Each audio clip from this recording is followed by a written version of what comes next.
All right, well, they got an all-star lineup at the Republican convention tonight. You got Mitt Romney, you got Rudy Giuliani, you got Michael Huckabee, and, of course, Governor Sarah Palin. She's the coup de grace tonight. But you don't have Ron Paul, and his phone's not ringing.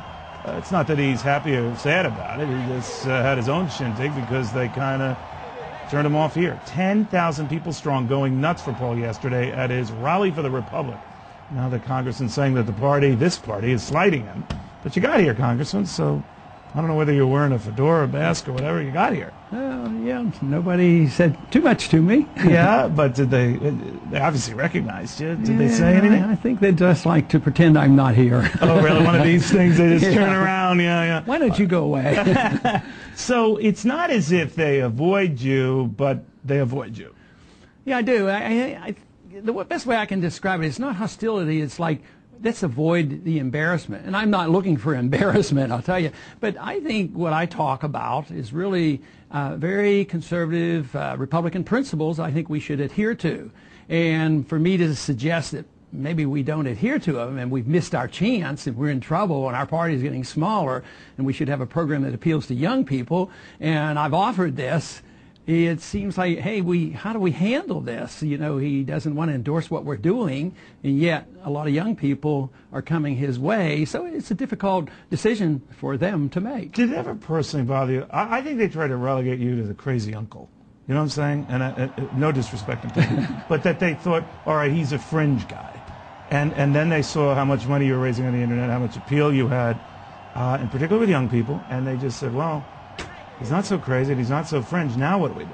I think that's pretty well put, and I think that's a common practice to take what our group talks about and say kooks or fringe or extreme or something like that. But isn't it unusual or sort of weird to say that somebody who says we ought to obey the Constitution, we ought to balance our budget, we shouldn't print money when we need it, and we should live within our means, we shouldn't double the size of the Department of Education, things that Republicans have talked about for a long time. So you were the one who argued a long time ago. Look, you guys are the one who abandoned the party, not me. I'm going back to what our roots were.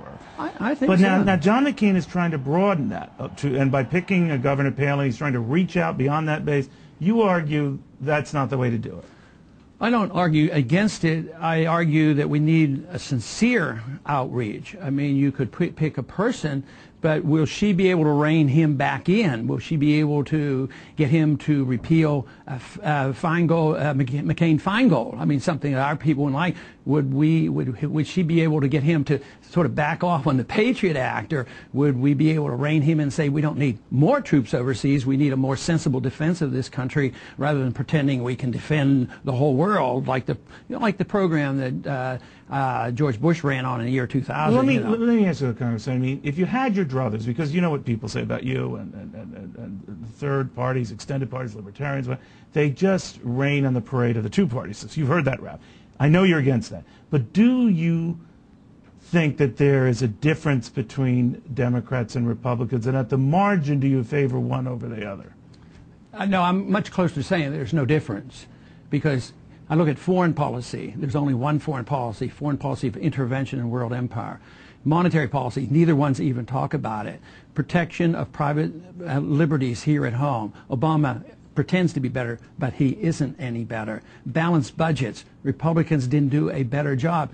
So I come up, these are the important issues for me, and there is no difference. You know, we're not going to have a change in foreign policy. They're not going to address the subject of where the financial bubbles come from and why we have housing bubble collapses. They're not going to address this because they're not interested, and sometimes I don't think they even understand how bubbles form. So I wouldn't expect any change in policy with either one. The difference is between the two versus the other. So many of us have come to the conclusion that two parties have been blended together, and that the political election of presidents over the years have turned into a charade. I mean, just think of the conventions going on. $33 million of taxpayers' money to propagate, you know, this propaganda that they have, and they're not deciding on the nominee. It's already been done. I mean, we had a pretty nice rally here and spent several millions of dollars, but no taxpayers had to pay any money for that. And I understand the food was fantastic, so touche to you. Excellent. All right, Congressman, very good seeing you. Thank you very much. Very good. Be well, Good sir, you. okay? Appreciate it. Tiptoe out of here, okay?